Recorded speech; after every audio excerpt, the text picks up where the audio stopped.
Hi, Sandra Lennington here from Coach Academy. Are you tired of trying again and again to control your compulsive eating and failing again and again? Are you having like 3 different sizes of clothes in your closet depending on whether you're, quote, being good or not? Whether you're controlling your eating or your eating is controlling you? And if you're at the end of the rope and maybe have tried 100 times before and have failed, and every diet, every pill, different plans, maybe even surgery, acupuncture, whatever, and nothing seems to work, here is a new powerful process that works by getting to the core of your problem. So I'm going to go through, just on this page, we'll do a quick overview of the 5 steps that are required before we dive into the actual powerful process that works by getting to the core problem. This is about ending compulsive or overcoming compulsive eating. And the important thing here is to know that I have dealt with this as well. And it's been years. It has taken me years to actually come to realize what really works. So I used to be around 150 pounds, and my weight would fluctuate anywhere from 105 all the way up to 150, back down in between. It was just a yo-yo dieting pretty much for the probably 40 years, I would say. And currently have maintained a weight of 110 for probably about the last 15 years of my life. So I'm extremely grateful, and I know what a hard journey it's been for me. So it's something that I really want to share with you.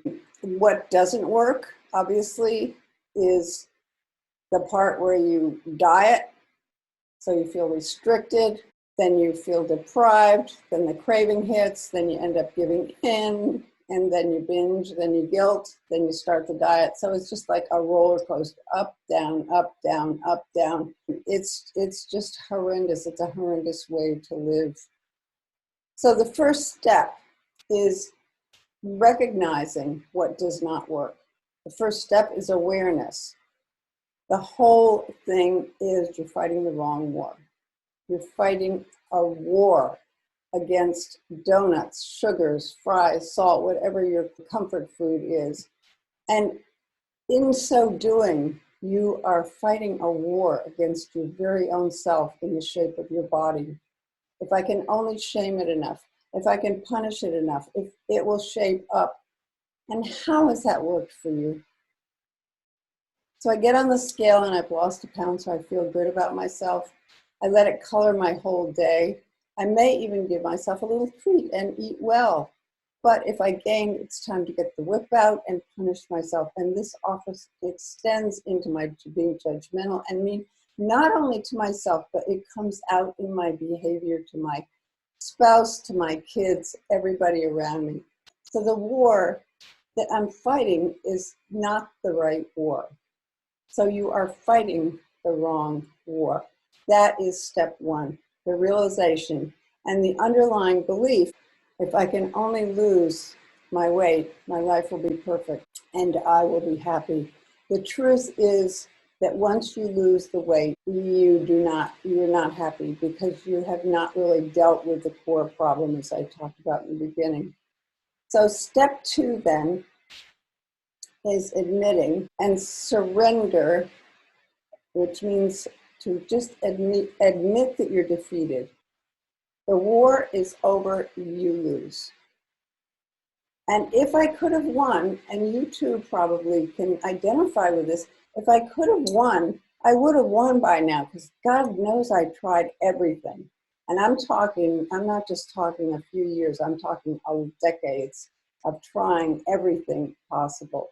So maybe, like me, you have won the war for a short time, and you still feel awful inside where it counts. So in short order, you either gain back the weight and then some, or you turn to another addiction, whether it be work, drugs, sex, retail therapy, whatever. So what are the old ideas that keep you stuck in this war? Do you still think, for example, that if you manage better or find the right substance, the word magic pill, all will be well. So the lie in this step is, I just need to try harder. I'm smart and I can manage this. I was certainly successful enough. The issue was I was not dealing with the core problem. So step 3 then is acceptance. Now that word is kind of a difficult word because it can be a little fuzzy. But the truth about acceptance is just realizing it's time to face the reality. And technically, it's not your fault. It's not like you haven't tried, for example, but it is your responsibility. So it's about just agreeing with the reality that you've done everything you can and that you are in a situation where you actually have lost, and you just stop trying those particular ways, which means you stop dieting, you stop criticizing yourself, you stop shaming your body, you just stop and let go. And acceptance is about acknowledging that and owning it as your reality. So it's about bringing it inside and actually owning for yourself. So there are 7 lies that underlie this particular situation and that create a fat mindset. And so the lies run something like this. I'm big boned. I have bad genes. Good food's too expensive. I have too much to lose, so I just can't ever do it. It's just overwhelming. It's too hard to lose. I should just accept my fat self and be happy. That's something that many of us have also tried. Healthy food is hard to get, and that is true. But is it not also true that it's hard, it's even harder when you get obese and have to have total knee surgery or hip surgery because you've been carrying around an extra 30 pounds. I don't have time to exercise is another fat mindset. I just don't have time in the day. Healthy food is too expensive. My metabolism is too slow. I have too much weight to lose. It's overwhelming. And I know for a fact that this can feel true. I mean, you just become overwhelmed with not being able to find success in what you're doing. And the biggest one, I think, is I can't live without whatever that comfort food is, whether it's fries, sugar, whatever. So owning the reality. And then step 4 is getting into action. Take action, because if I keep doing what I've always done, I'm going to continue to get what I already have. Definitely found that to be totally true for me. It's time that I have to start doing something different. And that entails taking action. The truth here that will help you to move forward, assessing where you are, owning the reality that, you know what, I just can't do this. I've tried everything. I need to try something new. Another one is change habits in small ways, incremental changes. Instead of trying to take massive changes that are overwhelming, just do small habits. Installing new practices, in other words, doing something different, when this is totally crucial. Also, in taking these actions, you're going to be uncomfortable. That I can promise you. It isn't hard, but there are definitely going to be moments of discomfort and learning. One of the biggest tools, I think, is learning to be comfortable with what's uncomfortable. Installing new practices, as I said, some are mindfulness, gratitude, inquiry practices, and some of these we'll talk about in the masterclass, of course. Asking for help from others who've succeeded in making the changes necessary. And this last one is huge.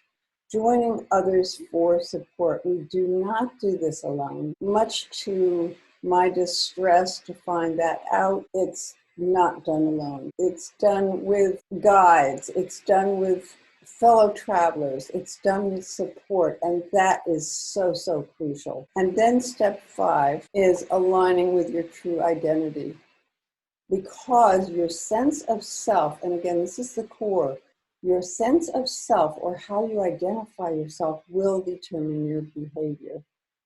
So we're going to be talking about how to break through fear and more greatly align with your authentic self in this masterclass.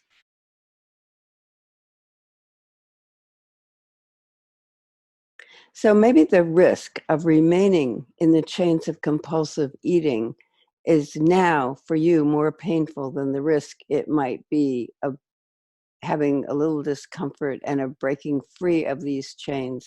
Or maybe you're just interested in learning more about the master class / workshop that we'll be holding. In either case, feel free to take your first action for yourself and put your name and email in the box, and you'll be taken to a page where we'll discuss the specifics of what we'll be doing. I look forward to seeing you there.